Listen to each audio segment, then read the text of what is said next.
So now we have our front door, we have our back door, and now we have our foyer.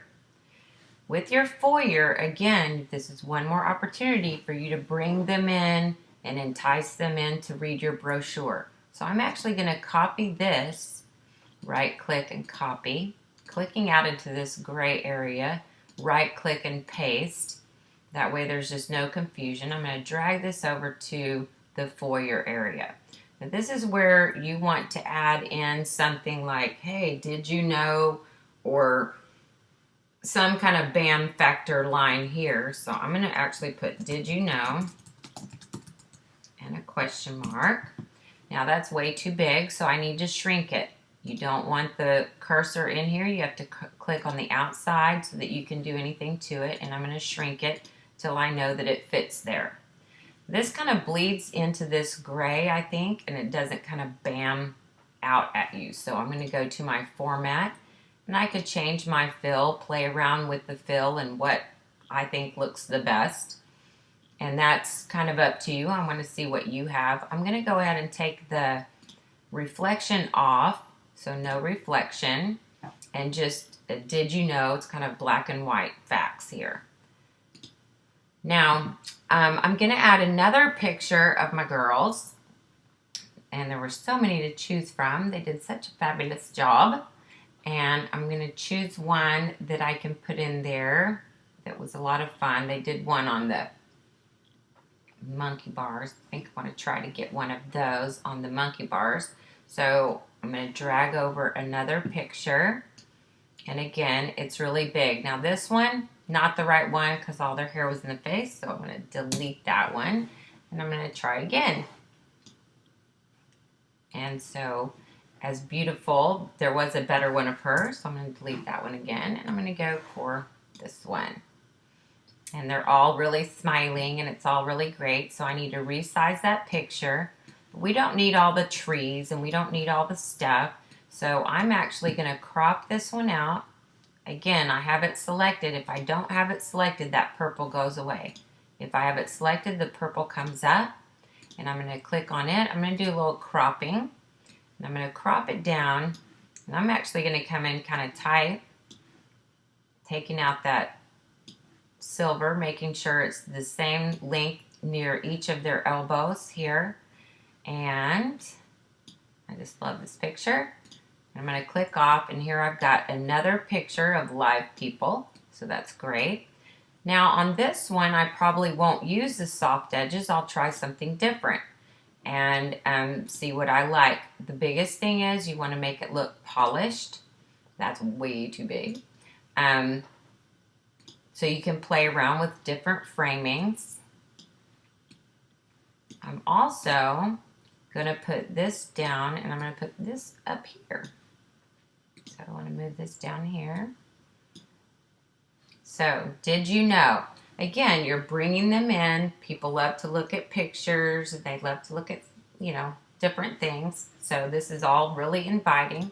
Now I want to add in some of my facts. So I'm going to use a text box for this case. And I'm going to add my text box in here. Now I want to stay in the same font family. So I'm going to still go with my Arial because that's what I was using for everything else. And I'm going to add in my facts. I'm going to put facts 1 and facts 2 and facts 3 and facts 4.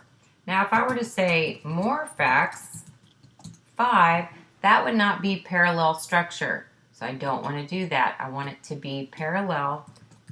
Always start with your verb or your noun, whatever, so it all looks the same.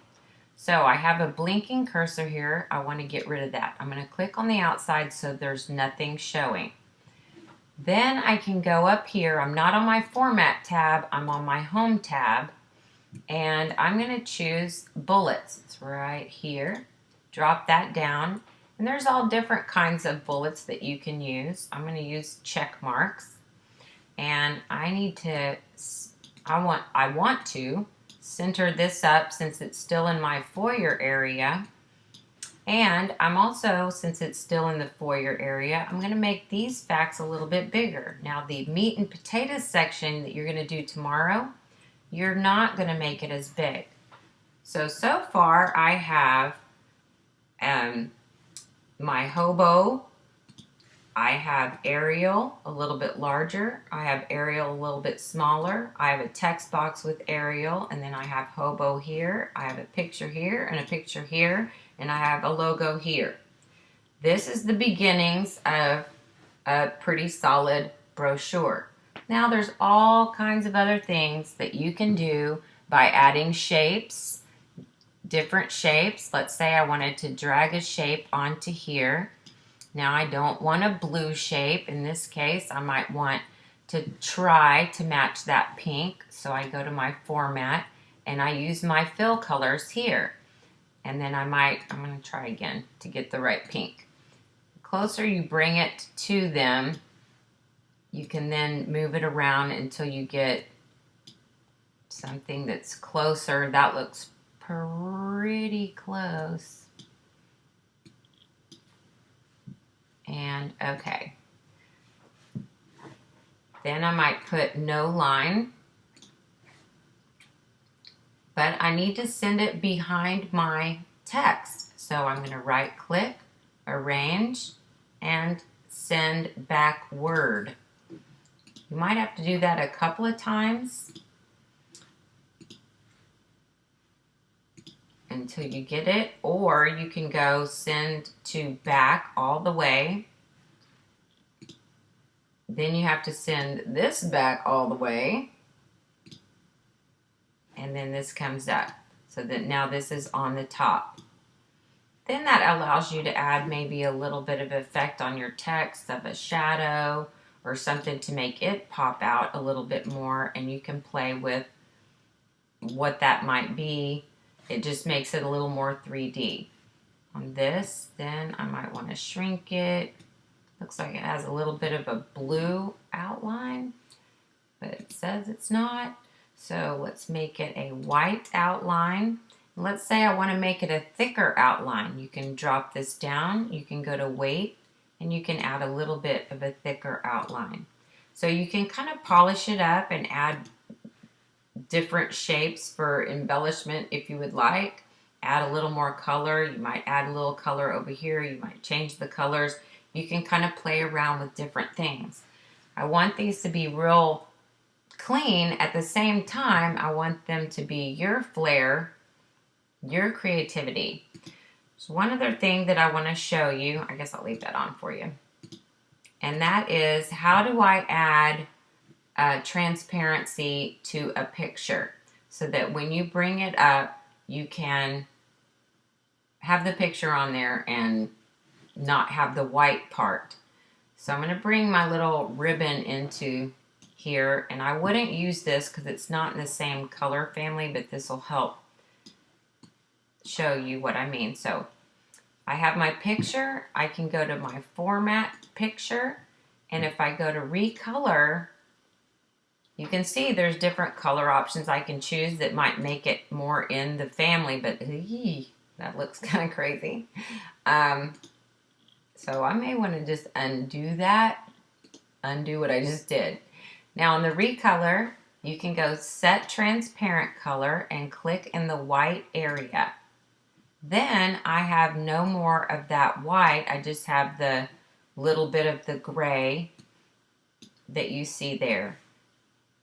You can put it there. Now you can try to recolor it and see if that messes anything up as far as the white. No, it just kind of made it glow a little bit. You can move it, then you can arrange and send backwards. I'm going to send it to back, it's just easier, and then send this to back. Then we have this behind it.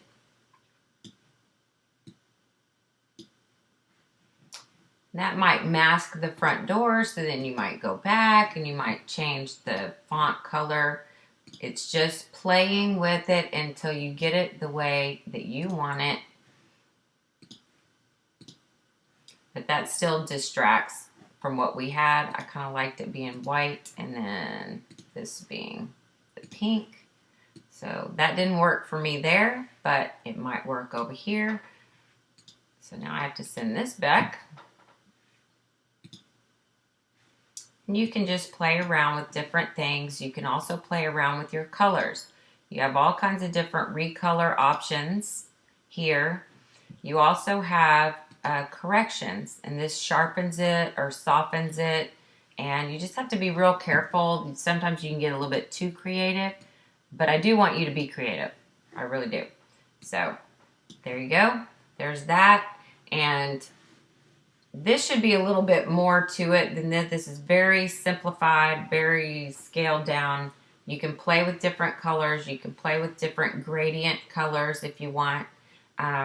Just to be, when you feel more comfortable, you can get playing a little bit more. So now we have our document for our front door, our back door, and our foyer. Now we are going to file, save as. This is important. I want your first initial, last name, shift and do the underscore, and then you're going to put, you can put breast cancer or BC brochure, and then you can save it into your documents, and you know which one's yours and what it is. So when you go to find it, it will be easy. We will not submit it as PowerPoints, but we will be kind of wrapping it up as a PDF when you're all finished. But this gets your front door, your back door, and your foyer complete. And yay you're one step. Then we're going to be adding another page, which would be your meat and potatoes. But we're not going to do that today. This is what you needed to get done. And so good job. I'm actually going to delete that because it's bothering me. Let's see. Nah. I'm going to leave it like this for right now. So, have a good time creating. Watch this, pause it, back it up. Now you know what to do. Okay? So, have a great time creating, and then you can kind of click on your X, and I always push save, and then there you go, it's off. But PowerPoint is not closed until you PowerPoint, quit PowerPoint, and now it's no más. And you are done.